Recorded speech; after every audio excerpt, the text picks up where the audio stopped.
At my sister-in-law's wedding rehearsal dinner, I arrived to find no place setting for me. Bianca, my husband's viciously perfect sister, smirked from the head table. "Oh darling," she purred, "we only reserved seats for important guests." The groom's aristocratic family tittered. My husband shrugged. "Don't make a scene, Hannah." I didn't. I excused myself to freshen up and set the timer on Bianca's downfall. I knew it was coming the moment Bianca's champagne glass clinked against the Swarovski crystal chandelier. The entire ballroom fell silent, exactly as she'd planned. "A toast," she announced, her voice dripping with false warmth that fooled everyone except those who truly knew her. I tightened my grip on my champagne flute, the stem nearly snapping between my fingers. My husband Victor remained oblivious, his attention caught by some investment banker's joke across the room. Damien Lambert stood proudly at the center of the charity gala he'd organized, the culmination of months of work to benefit children's cancer research. At 65, he carried himself with the quiet dignity of someone who'd built his empire from nothing, unlike my father-in-law Nathaniel Cara, who'd inherited his wealth and multiplied it through connections rather than innovation. "To Damien," Bianca continued, her crimson lips curving into what others might mistake for a smile. "I knew better. For bringing us all together tonight. Before we begin, I want to take a moment to thank each of you for being part of this incredible journey. If you're enjoying these stories of calculated revenge and social justice, consider subscribing. It's completely free and helps support more tales of those who refuse to remain powerless in the face of cruelty. Now, let's watch as Hannah sets the timer on her sister-in-law's downfall." The crowd murmured appreciatively. The annual Starlight Gala represented the pinnacle of high society in our city, an event where business deals were sealed with handshakes between dessert courses and reputations were made or broken by a single whispered comment. "Though," Bianca added, her voice dropping to a theatrical stage whisper that somehow carried across the marble floor, "I must say the lighting is particularly flattering for you tonight, Damien. It almost disguises that shiny head of yours." A few nervous titters rippled through the crowd. "What did they call you in the Tribune profile last month? The bald eagle of business." She laughed lightly, twirling a lock of her expensively highlighted hair. "Though I've always thought vulture might be more accurate considering how you've circled the Wilcox merger." The laughter stopped. Several investors from the Wilcox deal stood nearby, and Damien's recent acquisition had been controversial but perfectly legal. I watched the color drain from Nathaniel's face as his daughter continued her verbal assault, destroying in seconds the business relationship he'd cultivated for years. "Bianca," I whispered urgently, stepping toward her. "That's enough." She ignored me completely as she always did. Victor's insignificant wife, the woman who wasn't born into money and therefore would never truly belong in her world. "To our bald vulture," she concluded, raising her glass higher. "May your talons never lose their grip." Silence crashed through the room like a physical wave. I caught Damien's eye across the crowd. The steel in his gaze was unmistakable, cold, calculating, and suddenly very, very dangerous. This wasn't just a social faux pas. This was business suicide. Nathaniel finally moved, crossing the room with remarkable speed for a man his size. "My apologies, Damien," he said loudly, gripping Bianca's elbow with barely disguised fury. "My daughter's sense of humor sometimes exceeds her sense of propriety. She meant no disrespect." "Of course not," Bianca agreed smoothly, though her eyes told a different story. She'd meant every word. The petty revenge for Damien declining her pitch for heading the Lambert Foundation's marketing division last month. She never could handle rejection. "No offense taken," Damien replied, his voice glacial. "Though I'd be careful about birds of prey analogies, Ms. Cara. Even vultures serve a purpose in nature's hierarchy." The orchestra struck up again, desperate to fill the awkward silence. Victor finally appeared at my side, squeezing my hand while completely missing the tension vibrating through the air. "Everything okay?" he asked cheerfully. "Fine," I lied, watching as Nathaniel forced Bianca to approach Damien directly. Her apology was a masterpiece of insincerity. "I'm terribly sorry if my toast came across as inappropriate, Damien. You know how I adore your unique profile." Damien's nod was so stiff it might have cracked. "Of course, Bianca. Your candor has always been your most distinctive quality." That should have been the end of it. A social misstep, smoothed over with practiced politeness. But I'd spent enough time observing the dynamics between these powerful families to recognize the tremor that had just rippled through the foundation of their carefully constructed alliance. "He'll never forgive her," a voice murmured at my elbow. I turned to find Zoe Lambert, Damien's daughter, and, surprisingly, my closest friend in this world of sharks disguised as socialites. Unlike the other trust fund children, Zoe had actually worked her way up in her father's company, starting in the mailroom despite her last name. "Your father has always been gracious," I offered diplomatically. Zoe snorted delicately, steering me toward the terrace doors. "In public, yes. But did you see his eyes?" Outside, the summer night enveloped us in blessed quiet. The city skyline glittered beneath us, the Lambert Tower's distinctive silhouette dominating the view. "Dad's been looking for an exit strategy from your in-laws' business for months," she confessed, her voice barely above a whisper. "This merger with the Hartleys that Nathaniel keeps bragging about. It's built on sand. The only reason Dad hasn't pulled out completely is because of the history between our families." I absorbed this information silently, filing it away like the loaded weapon it was. For 3 years I'd endured Bianca's subtle jabs, her ways of reminding me I would always be an outsider. The scholarship girl who'd somehow snagged the Kara heir but would never truly belong. "Don't repeat that," Zoe added quickly. "Dad would kill me. But I thought you should know." Before I could respond, the terrace doors flew open. Nathaniel emerged, booming with artificial joviality, his arms slung around Damien's stiff shoulders. "The future looks bright, doesn't it, Damien? Once we finalize the Hartley merger next month, we'll dominate the entire eastern seaboard." "Indeed," Damien replied, his smile tight and empty. I noticed how it didn't reach his eyes, the same eyes that had locked with mine earlier, filled with quiet fury. More guests spilled out onto the terrace as the fundraising portion of the evening concluded. Victor found me again, wrapped in his carefree bubble of privilege, utterly unaware of the business apocalypse his sister had nearly triggered. "Dad says we've raised $8 million tonight," he told me proudly. "Bianca's already planning how to leverage it for the wedding publicity." Of course she was. Bianca's upcoming marriage to the Hartley heir had nothing to do with love and everything to do with merging two family empires. I nodded and smiled, playing my part as the supportive wife while inwardly contemplating the web of lies and leverage that held this glittering world together. At precisely 10 o'clock the fireworks began, exploding over the river in brilliant cascades of light. As everyone's faces turned skyward, I made my decision. 3 years of subtle humiliation. 3 years of being the outsider, tolerated but never accepted. 3 years of watching Bianca crush anyone who stood in her way with the casual cruelty of someone who'd never faced consequences. As the colors burst overhead, illuminating Bianca's perfect profile, I made a silent vow that froze into determination within my chest. She would pay for her arrogance. Not tomorrow, not next week, but when the moment was perfect. I would remember Damien's steel gaze, Zoe's whispered intelligence, and the fault lines running through the Kara family empire. Bianca had no idea that tonight, with one champagne toast and a thoughtless insult, she had sown the seeds of her own destruction. 2 months after the gala, gilt-edged invitations arrived announcing the engagement of Bianca Elizabeth Kara to Mr. Alexander Preston Hartley III. The envelope weighed more than my wedding ring, the paper so thick it nearly qualified as cardboard. Victor brought it home with a mix of excitement and trepidation. "Mother says it's going to be the social event of the year," he explained, watching me examine the elaborate calligraphy. "The press coverage alone will boost company stock by 5%. I set the invitation on our kitchen counter. "How romantic." Victor missed my sarcasm entirely. "Well, it's not just about romance, is it? The Hartleys control shipping routes we need, and we have the distribution network they've been trying to build for a decade." He kissed my cheek absently. "It's a perfect match. Perfect for everyone except the couple themselves, perhaps." I'd met Alexander Hartley exactly twice.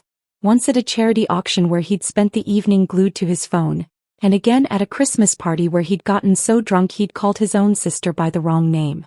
Bianca had previously referred to him as that pompous Hartley boor, before suddenly deciding he was the love of her life. The engagement party a week later was held at the Kara family estate, a sprawling mansion with manicured gardens that had been featured in architectural magazines across the globe. I wore emerald green, knowing it would irritate Bianca, who had specifically requested guests wear pastels to complement her blush-pink gown. "You look beautiful," Zoe whispered when she found me near the champagne fountain. "And exactly like someone who didn't read the dress code memo." I smiled innocently. Was there a memo? Zoe's laugh drew attention. She looked radiant in a silver dress that matched her prematurely gray hair, a trait she'd inherited from Damien and wore with striking confidence. "Dad sends his regrets," she said, lowering her voice. "Sudden business in Tokyo. How convenient. Isn't it?" Her eyes sparkled with mischief. "Though he did send a rather obscenely expensive vase as an engagement gift. Antique Chinese. Ugliest thing you've ever seen, but worth more than most people's homes." Across the room, Bianca held court, her left hand strategically positioned to catch the light. The diamond on her finger was massive, at least 10 carats, cushion cut with smaller diamonds forming a halo around it. Alexander stood slightly behind her, looking uncomfortable in his tuxedo, his attention repeatedly drifting to his phone. "They look thrilled," I murmured. "Oh, they're ecstatic," Zoe replied dryly.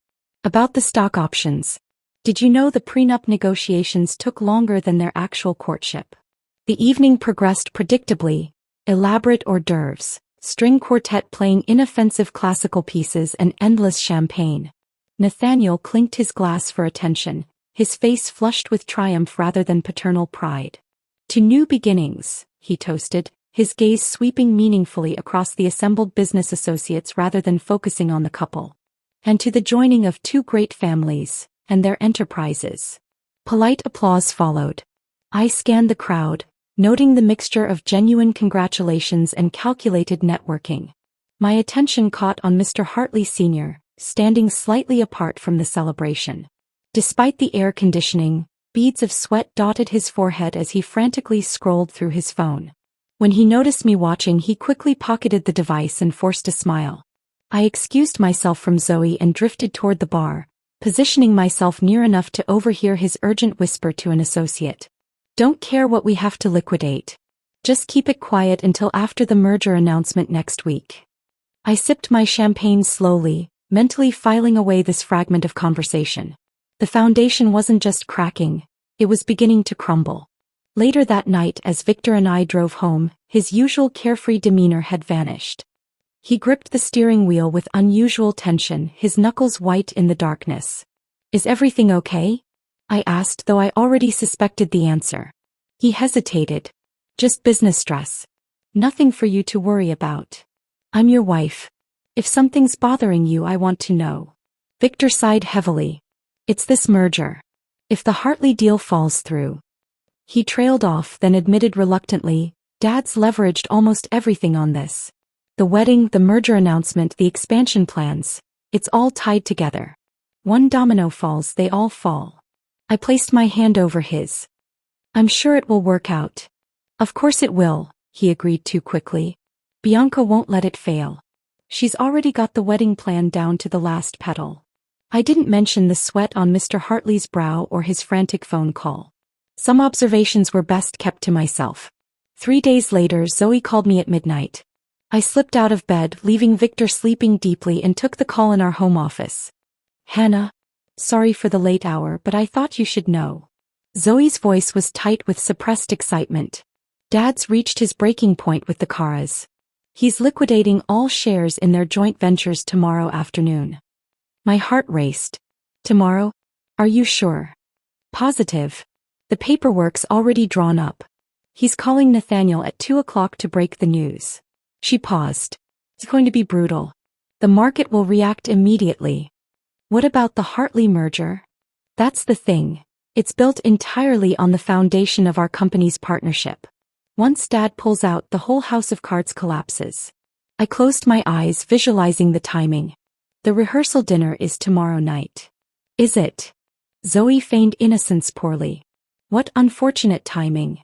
After we hung up, I sat in the darkened office, possibilities unfolding before me like a chess match reaching its conclusion. 3 years of calculated patience, of watching and waiting, had led to this perfect moment. The pieces were aligned: Bianca's cruelty, Nathaniel's arrogance, and their business built on exploitation rather than innovation. I picked up my phone and scrolled to a number I rarely used. My finger hovered over it briefly before I pressed call.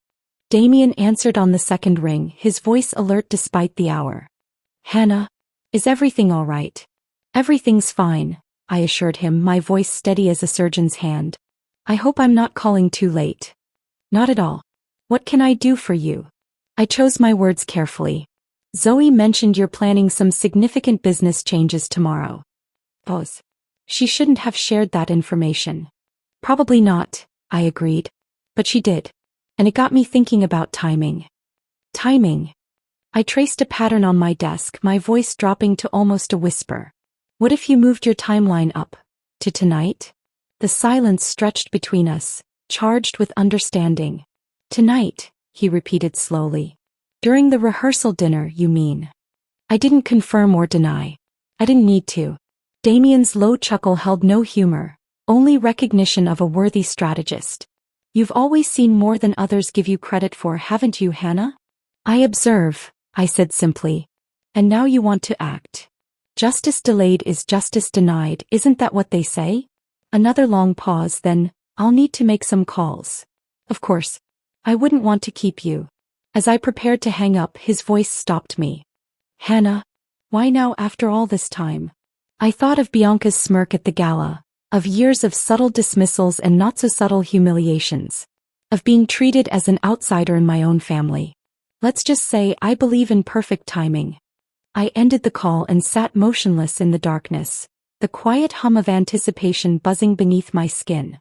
Tomorrow night, Bianca's perfect world would shatter, and I would be there to witness every moment of her downfall.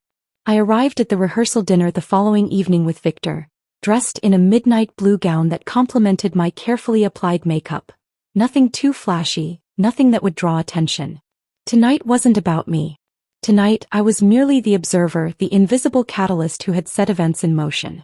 The venue, an exclusive restaurant overlooking the city skyline, had been rented out entirely for the occasion. Crystal chandeliers cast a warm glow over the gathered elite. The Cara family, the Hartleys, and a carefully curated selection of influential business associates. Bianca had arranged the seating with strategic precision.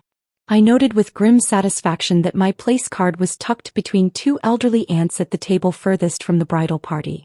"I'll have them fix it," Victor offered when he noticed, but I placed a gentle hand on his arm. "It's fine," I assured him. "I'm happy where I am." And I was. My peripheral position would give me the perfect vantage point to watch the impending catastrophe. I checked my watch discreetly. 7:45 p.m.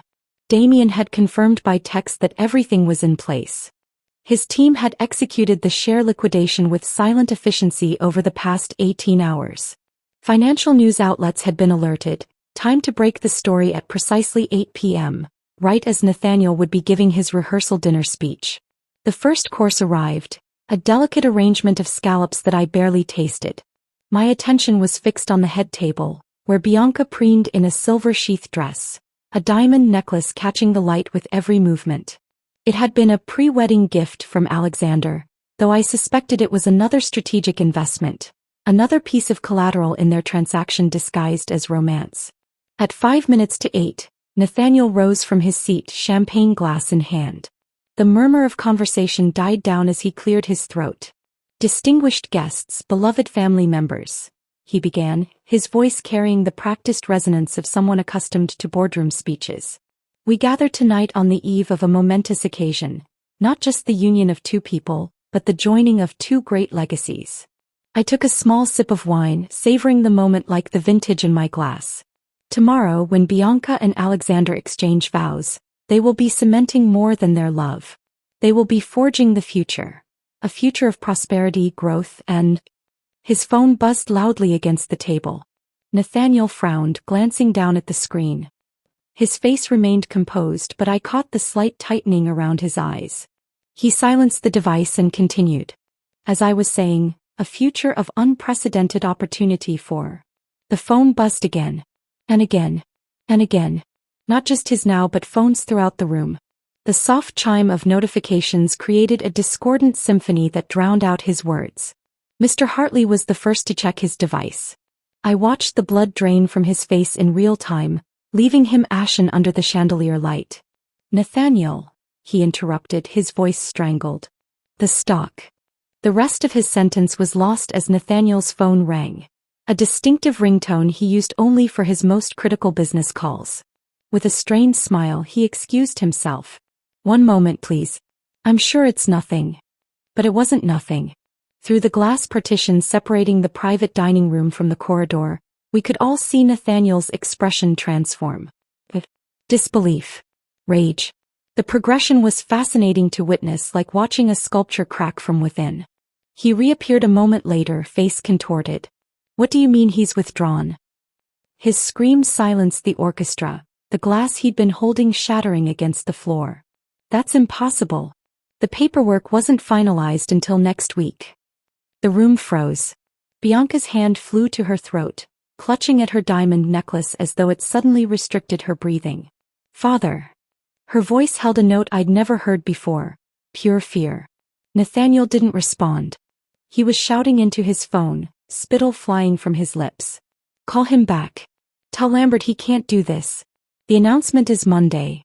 The name Lambert rippled through the room. Guests began checking their own phones, gasps and murmurs building into a crescendo of panic. "Cara Industries plummets 43% in after-hours trading," someone read aloud. "Lambert Enterprises severs all ties with Cara Industries, effective immediately," another voice added. "Hartley Global expected to withdraw from merger talks." Mr. Hartley Sr. swayed on his feet, his complexion turning from white to gray to a concerning shade of green. He reached for the table to steady himself, missed, and collapsed face-first into his chocolate soufflé. The chaos that followed was exquisite. Waiters rushed to Mr. Hartley's aid while business associates huddled in corners, frantically calling their brokers. The orchestra, unsure whether to continue playing, awkwardly transitioned to a somber melody that only heightened the sense of disaster. And through it all, Bianca stood statue still, the realization dawning across her perfect features. This wasn't just a business setback. This was the end of everything she'd planned. "The wedding," she whispered, then louder. "The wedding. What about the wedding?" Alexander was already on his phone, his back turned to his fiancée as he barked orders to his financial team. The gesture said everything. When faced with choosing between Bianca and his family's money, there was no contest. Bianca's composure cracked. She lunged at Victor, who had been watching the scene unfold with the same stunned expression as everyone else. "Do something," she screamed, her manicured nails digging into his arm. "Call your contacts. Call someone. This can't be happening." Victor looked helplessly from his sister to his father, who was now slumped in a chair, phone pressed to his ear as he begged his legal team for options. "I don't think there's anything we can do, he said softly. "If Lambert's pulled out. I don't care what he's done." Her voice rose to a pitch that made crystal ring. "Fix it." I remained in my seat, calmly lifting my wine glass to my lips. Our eyes met across the chaos. Bianca's wild with desperation, mine steady with satisfaction. For just a moment, a flash of suspicion crossed her face, quickly replaced by renewed panic as Alexander's father regained consciousness only to immediately begin calling his broker. By midnight the restaurant had emptied. The Hartleys had departed en masse, Alexander trailing behind his family without so much as a goodbye to his fiancée. Business associates had melted away, eager to distance themselves from the imploding Cara empire. Only the immediate family remained, shell-shocked in the aftermath. Victor and I returned to the Cara estate with Nathaniel and Bianca. The house, which had been transformed with floral arrangements for tomorrow's garden ceremony, now felt like a funeral parlor. Bianca disappeared upstairs while Nathaniel locked himself in his study with a bottle of scotch. Dawn broke with the inevitable announcement. The wedding was cancelled. I found Bianca in her room, surrounded by wedding gifts that would now be returned. Her designer gown hung on the closet door, mockingly perfect in its ivory splendor. She wasn't wearing makeup, her hair tangled from a sleepless night. When she looked up, her eyes were red-rimmed, but I knew, just as I knew the sun would rise, that she wasn't crying for love. She was crying for the empire that had slipped through her fingers, for the status she'd lost, for the future that had evaporated in a single evening. "Are you happy now?" she whispered hoarsely. I leaned against the doorframe. Why would I be happy about your wedding being cancelled? Her laugh was bitter hollow. Don't pretend. I saw your face last night. You enjoyed every second. I didn't deny it. Some truths didn't need to be spoken aloud to be perfectly understood. I left Bianca's room without responding to her accusation. There was nothing to say. We both knew what had happened even if she didn't understand exactly how I'd orchestrated it. In the hallway, I nearly collided with Victor, who looked like he hadn't slept at all. Dad's in his study, he said, his voice rough. He's been on the phone with Damian Lambert all night. I nodded, feigning sympathy. Any progress? Victor ran a hand through his disheveled hair. None. Lambert won't budge. Dad's offered everything. Increased shares, board positions, even naming rights on the new headquarters. And Damian's response? He just keeps referring to some formal letter his legal team sent over. Victor leaned against the wall, suddenly looking older than his 32 years. Apparently it states, effective immediately, all ties are severed. No negotiation, no transition period. Just done. From downstairs came the sound of something shattering, Nathaniel's temper finding a physical outlet. I winced, not entirely acting. The house had been in the Cara family for generations, its antiques and artwork worth millions. Nathaniel's rage would only compound their losses. The stock is still falling, Victor continued, checking his phone. Down 62% now. The business press is calling it Black Friday, even though it's Tuesday. He looked up at me, eyes bloodshot. We're ruined, Hannah. I placed a comforting hand on his arm. Not ruined. Changed maybe. You don't understand. Everything, the house, the vacation properties, even our personal accounts, it's all tied to company stock and assets. Dad leveraged everything for the Hartley merger. Everything?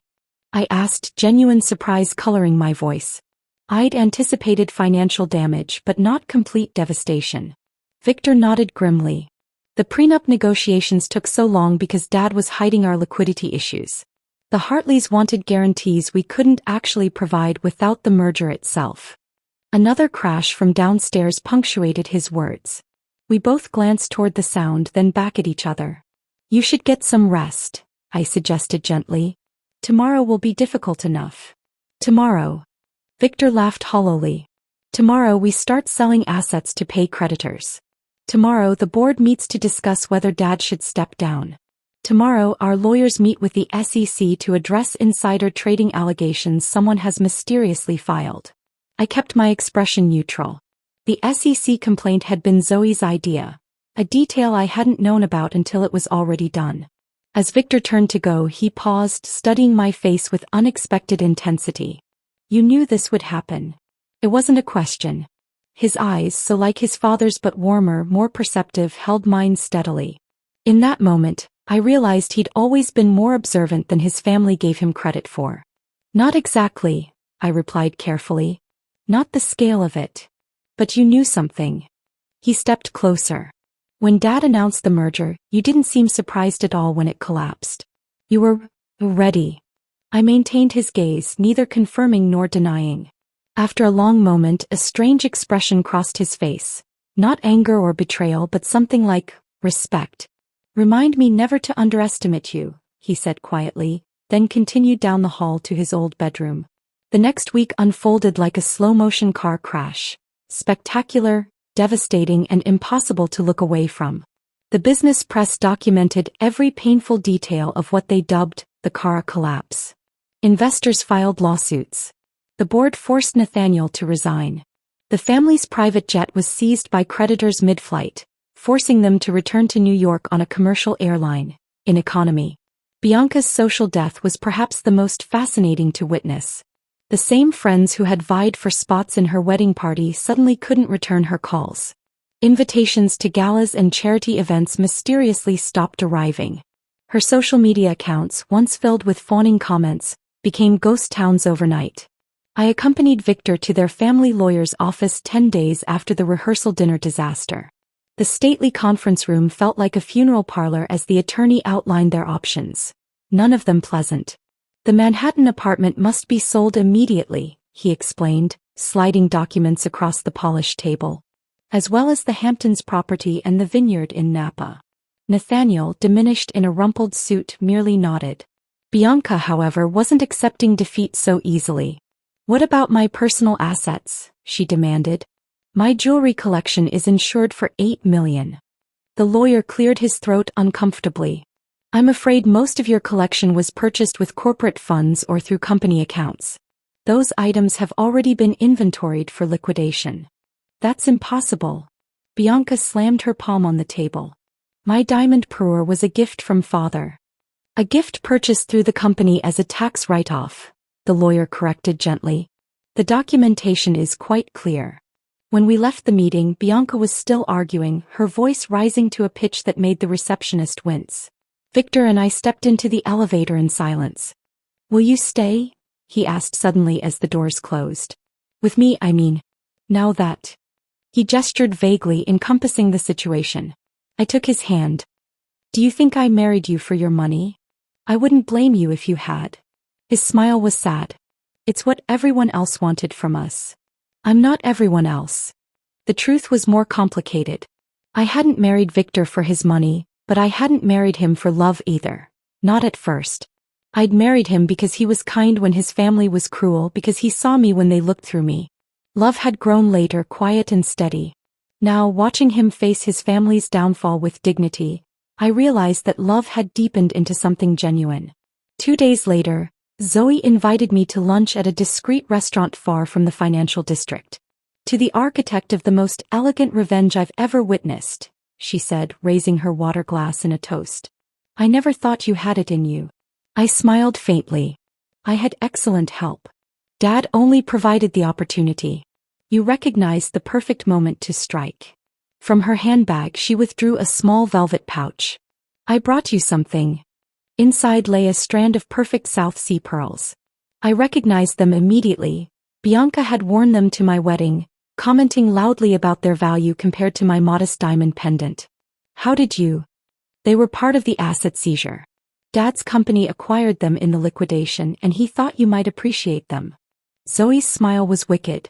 "A trophy for the real winner." We shared a conspiratorial laugh, though mine felt hollow. Revenge, I was discovering, wasn't quite as satisfying as I'd imagined. It didn't erase the years of slights and humiliations. It didn't heal old wounds, it merely balanced the scales. The following weekend I visited the Cara estate one last time. Movers were packing up the last of the family's belongings before the property went to auction. Bianca was nowhere to be seen. Rumor had it she'd accepted a distant cousin's offer of a guest house in Connecticut until she got back on her feet. In the master suite, the safe stood open and empty, save for a few pieces of jewelry deemed Nathaniel's personal property. I recognized several items he'd given Bianca over the years, pieces she'd flaunted at every opportunity.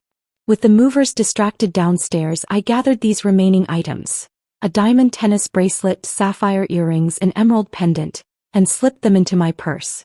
Not to keep, but for a purpose that felt like closing a circle. That evening, I made an anonymous donation to the children's cancer charity that had hosted the gala where this all began. The accompanying note specified that the jewelry be auctioned at their next fundraiser. The irony was delicious. Bianca's symbols of status would now fund the cause she'd used merely as a backdrop for her social climbing. As I walked away from the courier service, I felt a weight lift. The Cara empire had fallen, but from its ashes, something more honest might emerge. For Nathaniel, perhaps humility. For Bianca, maybe self-awareness. For Victor, definitely freedom from his family's toxic expectations. And for me, a quiet triumph, yes, but also closure. The scales had balanced. Justice, cold and precise, had been served. 3 weeks after the Cara empire's collapse, Victor and I moved into a modest brownstone in Brooklyn, a far cry from the penthouse we'd once shared. The building needed work, the hardwood floors scuffed from previous tenants, but sunlight streamed through tall windows, warming the empty rooms with promise. It was the first property either of us had owned that wasn't connected to the family fortune. "It's small," Victor said apologetically as we carried in our first boxes. "It's ours," I corrected him. "Really ours." We were building a new life from scratch. Victor had accepted a teaching position at a business school, a significant step down in prestige and salary from his former executive role, but his eyes had lit up when describing the opportunity to shape young minds without his father's shadow looming over him. I was surprised when Nathaniel asked to visit us a month after we'd settled in. He arrived looking like a different man. His designer suit replaced by khakis and a simple button-down, his luxury watch gone, his bearing less commanding but somehow more authentic. "Nice place," he said, glancing around our living room. No snide remarks, no backhanded compliments, just a simple observation. Victor had been called to the university for an emergency faculty meeting, leaving Nathaniel and me alone with a pot of coffee between us. The silence stretched uncomfortably until he cleared his throat. "I owe you an apology, Hannah." I raised an eyebrow but said nothing. "When Victor first brought you home, I saw you as..." He paused, searching for words. "Beneath you," I supplied. He nodded, surprising me with his honesty. "I was wrong. You were the only one who saw us clearly. Who saw Bianca clearly." His mention of his daughter sent a pang of something, not quite guilt but close, through me. I'd orchestrated their downfall without remorse. But sitting across from this humbled version of Nathaniel Cara, I found myself wondering about the human cost. "How is she?" I asked. Nathaniel looked down at his coffee cup. "Struggling. She hasn't adjusted well to reduced circumstances." "I imagine not. Her cousin Marcus offered her a teaching position at that finishing school he runs in Switzerland." Nathaniel's laugh held no humor. "Bianca teaching etiquette. The irony isn't lost on me. At 28, Bianca was essentially being sent to the equivalent of boarding school, a glorified exile wrapped as an opportunity. I indulged her too much," Nathaniel admitted quietly. "From the time she was little after her mother died. I thought giving her everything she wanted would make up for what she'd lost. I could have offered comfort, could have said what parents so often want to hear, that they did their best. But some lessons need to hurt to truly teach." "Yes," I agreed simply. "You did." He nodded, accepting the unvarnished truth with surprising grace. We finished our coffee in silence, and when he left, his shoulders seemed straighter, as though unburdened by the weight of pretense he'd carried for so long. That night, Victor returned home late, smelling of chalk dust and coffee. I was already in bed, reading by lamplight. He sat beside me, taking the book from my hands and setting it aside. "Dad told me about your conversation," he said. "Did he?" Victor nodded. "He also told me something interesting. Apparently, Damien Lambert approached him 2 years ago about splitting their business ventures amicably. Dad refused, tried to leverage the partnership for more control instead." "That sounds like Nathaniel," I agreed. "The thing is," Victor continued, studying my face, "Lambert specifically mentioned concerns about how Bianca treated you at family functions. He said it reminded him of how his late wife was treated by her in-laws." I kept my expression neutral, though my heart raced. "That's interesting. Dad thought it was a negotiation tactic at the time." Victor traced my cheekbone with his thumb. "But now he wonders if Lambert was waiting for the right moment, or the right person, to give him a reason to sever ties." His eyes held mine, searching. "You didn't just make a phone call that night, did you? You've been playing a longer game." I didn't answer immediately. The truth was complicated. I hadn't planned everything from the beginning, but I'd been collecting information, building relationships, waiting for an opportunity. "Does it matter now?" I asked softly. "No," he said after a moment. "Except that I'm realizing I never really knew you." His smile held a mixture of awe and wariness. "You're terrifying, and I love you for it." He kissed me then, and something shifted between us. The last pretenses falling away, leaving something raw and honest in their place. Our marriage, built initially on convenience and attraction, had transformed through crisis into something deeper, stronger for having been tested. The following morning, a courier delivered a small package addressed to me. Inside was a handwritten note on heavy stationery, accompanied by a vintage fountain pen in a leather case. "Hannah, this pen belonged to my father, who built our company from nothing. He taught me that true power comes not from wealth or status, but from patience and precision. You remind me of him. Your father would be proud. Regards, Damien Lambert." Coming from Damien, a man known for his restraint with compliments, the note felt like the highest praise. My father, a professor of ethics who died before I met Victor, had indeed valued integrity above all else. He'd be conflicted about my methods perhaps, but would have understood the justice at their core. I was turning the pen in my hands when my phone rang. Zoe, calling from her father's office where she'd taken on a more prominent role since the car collapse. "Are we still on for lunch tomorrow?" she asked without preamble. "Of course. The usual place." "Perfect." She paused. "I heard Bianca's off to Switzerland. Teaching at a finishing school of all things." "So I've heard." Zoe's laugh filtered through the phone. "I'd pay good money to see Bianca Cara teaching anyone manners."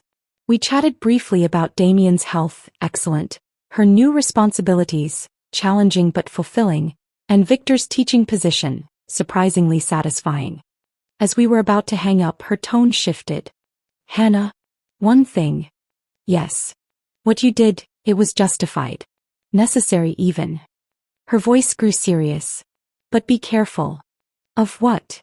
"Of becoming what you hated." The warning was gentle but clear.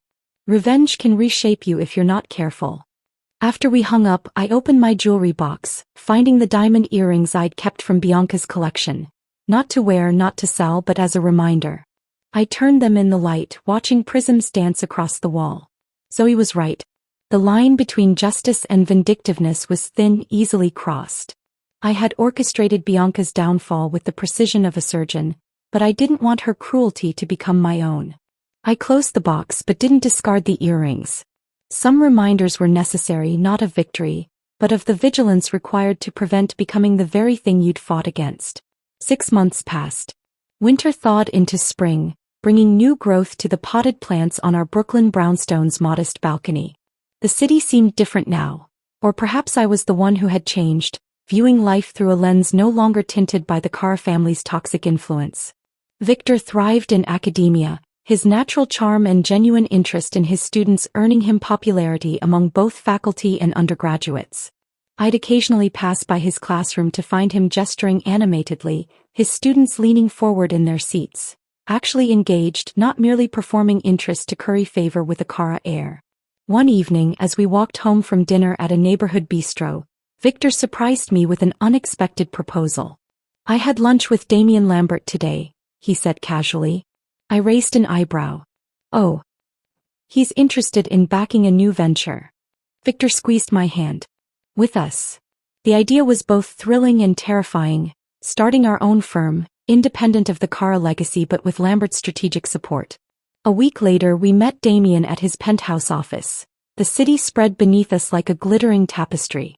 "The landscape has changed," Damien explained, spreading documents across his desk. "There's a void where Cara Industries once stood. A void that values ethics over expansion." "You think we can fill that void?" I asked. Damien's smile was shrewd. "I think you already have the blueprint for it." He was right. During my years observing the Cara business model, I'd mentally catalogued everything they did wrong. The corners cut, the relationships leveraged to breaking, the employees treated as disposable. I'd imagined how things could be done differently, more sustainably. "We'd need to start small," Victor cautioned. "Small but significant." I agreed, ideas already flowering. "Focus on sustainable investments, transparent practices. Build something that can't be toppled by one bad merger or a single stock plunge." Damien leaned back, watching us with thinly veiled amusement. "I knew you two would find your footing. When can you start?" And just like that, Horizon Partners was born, named for the new vista opening before us. We leased a modest office in a converted industrial building, hired a small team of analysts who valued innovation over intimidation, and began building relationships with clients who shared our vision. Meanwhile, across town, another phoenix was rising from the ashes of the Cara collapse. Nathaniel, humbled but resilient, had started a one-man consultancy operating from a converted guest house on his brother's property. His client list was short but growing. Small businesses that would never have rated his attention in his previous life. "He's different," Victor remarked after visiting his father. "Still driven, but the sharp edges are gone. He's actually listening to people now." I nodded, having witnessed the transformation myself during a surprisingly pleasant dinner where Nathaniel had sought my advice on a client proposal. He was earning respect the hard way now, through competence and character rather than connections and capital. 8 months into our new venture, an envelope arrived with a Swiss postmark. No return address, no note inside. Just a postcard featuring a photograph of the Starlight Gala where everything had begun. I recognized the shot immediately.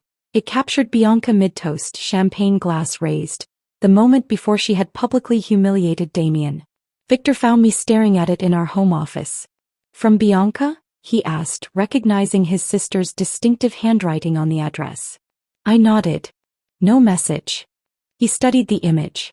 "What do you think it means?" I traced the edge of the postcard. "Recognition maybe. Understanding." The photograph represented the beginning of her downfall. A moment of arrogance that had triggered a cascade of consequences. By sending it, she acknowledged the symmetry, the justice of what had followed. I framed the postcard and placed it on my desk at Horizon Partners. Not as a trophy, but as a reminder that actions, however small, create ripples that eventually return to their source. Nearly a year after the car collapse, Zoe invited us to dinner at an exclusive rooftop restaurant. She arrived looking radiant, her gray hair elegantly styled, wearing a power suit that somehow managed to convey both authority and approachability. To the new CEO of Lambert Enterprises, Victor toasted, raising his glass. Zoe's smile was brilliant. "Dad's not fully retiring, of course. He'll remain chairman of the board, but day-to-day operations are mine now." It was a meteoric rise, though anyone who knew Zoe understood it was earned through years of diligent work rather than nepotism. Damien hadn't handed her the company, he'd prepared her to earn it. "Your idea for integrating Horizon Partners as our strategic development arm is brilliant," she told me over dessert. The board approved it unanimously. The partnership would expand our reach exponentially while maintaining our independence. The perfect balance of growth and control. As we discussed details, I marveled at how naturally Zoe wore her new authority. She'd always been kind, but now her kindness was backed by the kind of power usually reserved for those who'd sacrificed their humanity to obtain it. "By the way," she added as we were preparing to leave, "I'm getting married." The announcement was so casual I almost missed it. "What? To whom?" "James Porter." She blushed slightly. "He teaches literature at Columbia. We met at a fundraiser last fall. Not a business merger, not a strategic alliance. Just love, simple and unencumbered by ulterior motives." The wedding was planned for summer, intimate and understated despite Zoe's wealth and position. No corporate sponsorships disguised as floral arrangements, no business deals sealed between ceremony and reception. On a perfect June day, we gathered in the sculpture garden of the Metropolitan Museum of Art. Zoe glowed in a sleek ivory sheath, her hand steady in her father's as he walked her down the aisle. Damien, showing his age now but still formidable, beamed with naked pride. "Never thought I'd see the day," he murmured to me at the reception. "A Lambert marrying for love instead of leverage." I watched as Zoe and James shared their first dance, their movements perfectly synchronized despite having taken no lessons. "Times are changing. Thanks in no small part to you," Damien acknowledged, raising his glass slightly. As the evening progressed, I found myself standing with Zoe near the fountain, both of us slightly apart from the celebration, observing the happiness we'd helped create. "Remember when we met?" she asked. "At that awful Christmas party where Bianca accidentally spilled red wine on your white dress?" I laughed softly. "How could I forget? You appeared with club soda and a knowing look." "I recognized a kindred spirit," Zoe admitted. "Someone who saw through the facade but played the game anyway." She glanced around at the gathered guests, genuine friends rather than strategic connections. "Look where it got us." I followed her gaze to Victor, deep in conversation with James about some obscure literary theory, his face animated with genuine interest.